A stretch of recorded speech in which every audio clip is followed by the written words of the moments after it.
G'day guys, how are we doing? Welcome to the preview of the big No Limit pay-per-view tomorrow night at the Wynn Entertainment Centre in Wollongong, New South Wales. Should be a big event.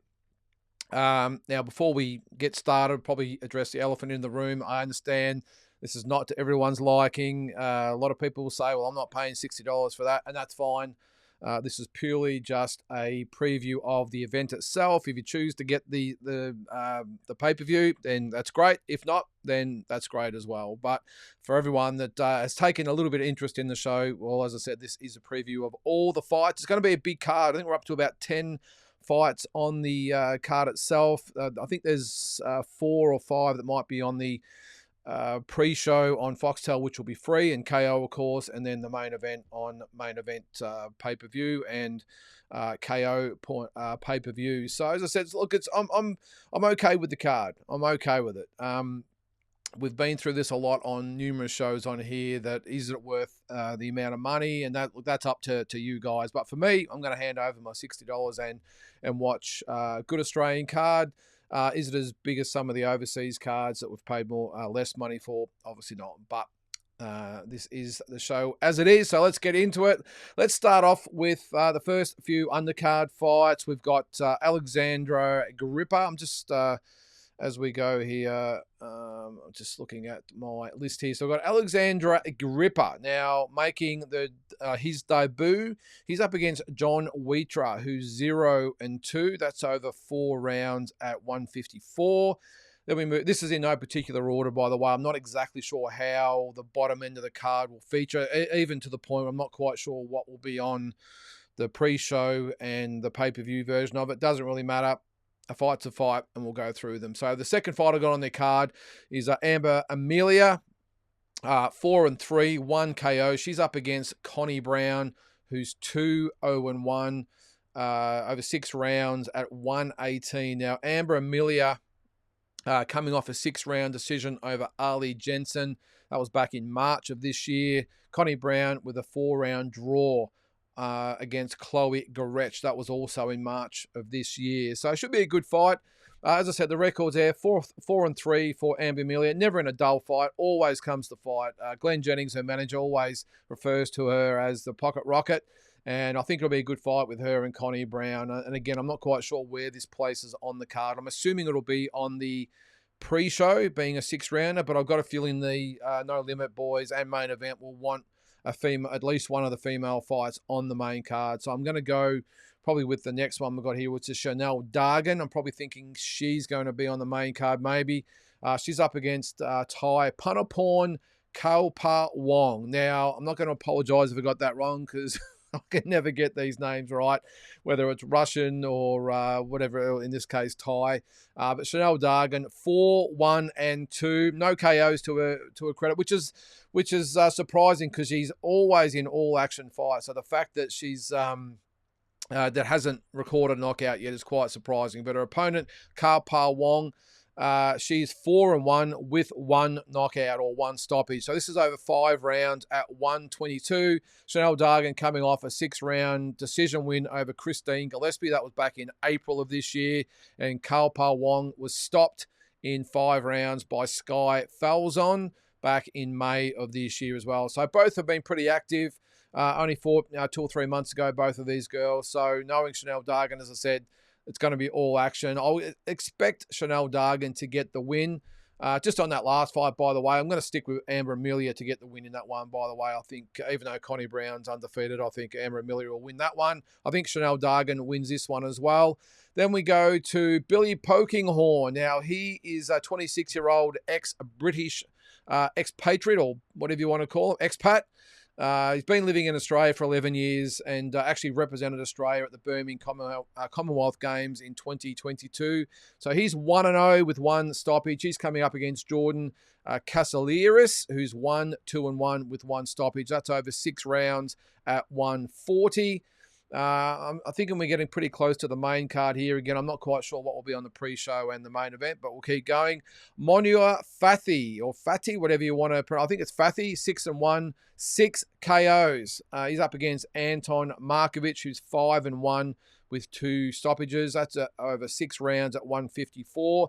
Now, Fathy is coming off a loss. Now, that was in November of 2023. He lost a 6-round decision to Joel Pavlidis. Now, he did spit the chewy in that fight and said he would retire. It's good to see he's actually back because he has got a fair bit of talent. But obviously with a record of 6-1 with 6 KO, so he can fight. Anton Markovic, on the other hand, 5-1, as I said, with 2 knockouts. He's coming off a 3rd-round stoppage of Peter Miria. That was back in March of this year. So again, 6 rounds at 154 should be an entertaining fight. Then we get into probably what I think will be the main fights on the main card. We're starting with Liam Taliva. Taliva, I'm not quite sure, 5-1, 2 knockouts. He's up against Olympian Johan Lind, who is 4-1-1 with 4 stoppages in all those fights. That's at 6 rounds at heavyweight. Taliva coming off a 2nd-round knockout loss to Brandon Grush, and who can forget that fight? What a war that was. Lind is coming off an 8-round draw with Stephen Ivic back in April of this year. Speaking of Brandon Grush, he's up against John Malia over 6 rounds at heavyweight. Grush, again, with that stoppage of Taliva in his last fight. That was in November last year. He's coming up against Malia, who's coming off that 1st-round knockout of Joshua Johnston. That was back in March of this year. So it should be an entertaining fight. Grush 2-0 with 1 knockout. Malia with 6-0 with 5 knockouts. And then the old saying, someone's O must go. I know it's a bit cliche, but I had to throw that in there. They're into the 3 big fights on the card. If you can call this one big, I'm calling it big because it's created a lot of interest amongst football fans out there, I think. Barry Hall, big, bad, bustling Barry. He's 0-1-1, so only the 2 fights, yet to record a win. Hasn't fought since March 2023, and before that was back to November in 2019, so only the 2 fights in 4.5 years of being a pro. He's coming off, unfortunately, a 1st-round knockout loss to Sonny Bill Williams. That was back in March of 2023. Before that, his only other fight was a 6-round draw with Paul Gallen. Again, that was in November 2019. Against Curtis Scott, the rugby league player. Just on Barry Hall, by the way, if you're not familiar with him, I'm sure you are. Has played for 3 clubs in the AFL over the premiership captain with the Sydney Swans. Has also played with St Kilda and the Western Bulldogs. But Curtis Scott, not exactly sure all the clubs he's played for. I know the Storm are in there somewhere, but I'm sure you know a little bit more about him. So he's 2-0 with 2 knockouts. Again, this is 6 rounds at heavyweight. He's coming off a 3rd-round knockout of Napote Dawa. Again, I think that's how you pronounce it. Before that was in May of this year. Before that was a 2nd-round knockout of Joey Layla. That was in March of this year. So look, it is actually featured as the co-main. I just got a little bit of vision of that while we're going here, guys. That is the co-main. I'm still putting it as the 3rd, probably big fight on the card. I think the Liam Wilson and Yusuf Dib fight. This is, again, putting on my boxing hat here. I'm not going to have a Barry Hall, Curtis Scott football fight above a pretty substantial fight in Australian, in Australian circles in Wilson and Dib. There you can see a big bad Barry hitting the stage. He's a big unit, isn't he? I think he weighed in at about 116 kilos, I think it was. I'm pretty sure Curtis Scott was 96 or something like that. Whatever it was was about a 16 or 17 kilo weight difference. So there he is there weighing in, and he's massive, isn't he? So looking at, I'm not sure if he's praying to the boxing gods up there, but the boys did get together, and pretty interesting face-off there. You can see the size difference. Barry Hall a lot bigger than Curtis Scott, but that should be an all-entertaining fight while it lasts. So that is the 6-round heavyweight fight. Look, it'll be good while it lasts. It's not probably one of those fights that I'm counting down the hours to watch, but should be entertaining while it lasts. And I do understand, by the way, why they've put this fight on there. The Goodman and WORAWUT fight, and even with the Wilson Dib fight on the undercard as the co-main, still going to be a bit of a hard sell. So I get it why they put a Hall and Curtis Scott up in lights on this show. Let's get into the co-main event now. Liam Wilson, there he is on stage, 13-3 with 7 KOs. He's up against Yusuf Dib, 21-1 with 11 knockouts over 10 rounds at lightweight. Is Liam Wilson's debut I was about to say his pro debut. No, it's his, of course, he's had 16 fights, his lightweight debut. So coming off a 7th round knockout loss to Oscar Valdez for the WBO 130-pound title back in March. He made the weight quite comfortably, unlike his opponent, Yusuf Dib, who's 21-1, as I said, with 11 knockouts. He was half a kilo over the limit, so I'm not quite sure. At the time of this recording, it's probably been about 3 hours since the weigh-in. He did have 2 hours to make the weight. I'm assuming he's made it. No Limit have put a post up saying that the fight, without putting his actual weight up, has put the poster on their social media page. So I'm assuming the fight is on. But Yusuf Dib, coming off a 4th round stoppage of New Zealand journeyman Bought No Champ. Before that, did lose an upset 10-round decision to Ibrahim Bala back in December of 2023. And before that, had some impressive wins over Miles Aluski and Kai McKenzie. And even though Liam Wilson coming off that loss to Oscar Valdez, he has had really impressive wins before that over Jackson John England, Carlos Alanis, and of course the sandwich that was the in between that was Emmanuel Navarrete loss for the WBO 130-pound title. That was back in February 23. So in between the Navarrete and Valdez fights, he has put together a couple of good wins. And look, I think, actually, I didn't actually give her a prediction on that last fight, Barry Hall and Curtis Scott. I'm going to go for Barry Hall with his boxing skills to get over the line of Curtis Scott, by the way. But in this one, look, I'm going to stick with Liam Wilson. Look, I think it'll be a difficult fight, even though Yusuf Dib, he did have that upset loss to Ibrahim Bala. I think he's better than that, and I think he will put up a good show. But I just think Liam Wilson's overall polish will be enough to get him a win in that one. And who knows, that maybe that George Kambosos fight is out there for him. I doubt it. But you just never know, and all you got to do is keep winning at this level. And I think if he does win this fight, then Liam Wilson with some big fights in front of him. All right, so let's get into the main event, and it is Sam Goodman up against CHAINOI, the Rockman WORAWUT.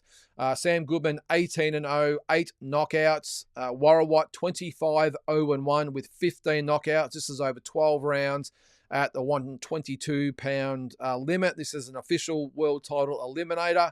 You would think that if Sam Goodman gets past his fight, it will be Naoya Inoue later on in the year for that undisputed 122-pound title. Sam Goodman coming off a 4th round knockout of Mark Schliebs back in March. WORAWUT with a 6th round decision over Peng Su back in March as well of this year. Goodman, look, he's, apart from the Schliebs fight, he is coming off wins over Zong Lu, Miguel Flores, a very impressive win over Rahisi Alim. And before that, a win over TJ Downey, who ironically enough, is the next opponent for Naoya Inoue. So you can see him there on stage. Look, I have seen a little bit of WORAWUT on YouTube. Look, I think he'll give Sam Goodman a solid fight. I would still think that Sam Goodman wins the fight. Make no mistake about that. I don't see No Limit putting Goodman in with WORAWUT if there was a real chance that he might lose his fight. But hey, you never know. But what I've seen of WORAWUT is he's explosive. He can look a little bit laconic there for a little bit, and then he'll explode with 3, 4, 5 really tough, hard punches in a row, and he can punch. So he likes, and I was just going to say he likes to punch, but he did say that his left hand can rock you, his right hand can rock you, and I've seen proof of that in the footage that I have seen of him. The only concern I've got with him is a little bit is his work rate.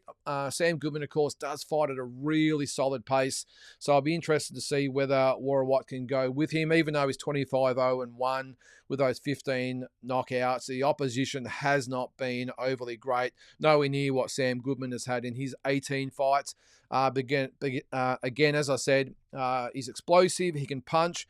And the other concern I have, he does tend to leave his chin up in the air a lot as well. And whether that's a target for Sam Goodman remains to be seen as well. But I think it's going to be a tough, hard, solid fight for Sam Goodman. And look, it probably will be really good preparation for Goodman if he does fight in a way later in the year. And to some extent, WORAWUT has a similar type of style to Inoue. Now, by no means am I comparing WORAWUT to Inoue, but he has a similar type of size, similar type of style, and he does punch in bunches, and when he does punch, he punches hard.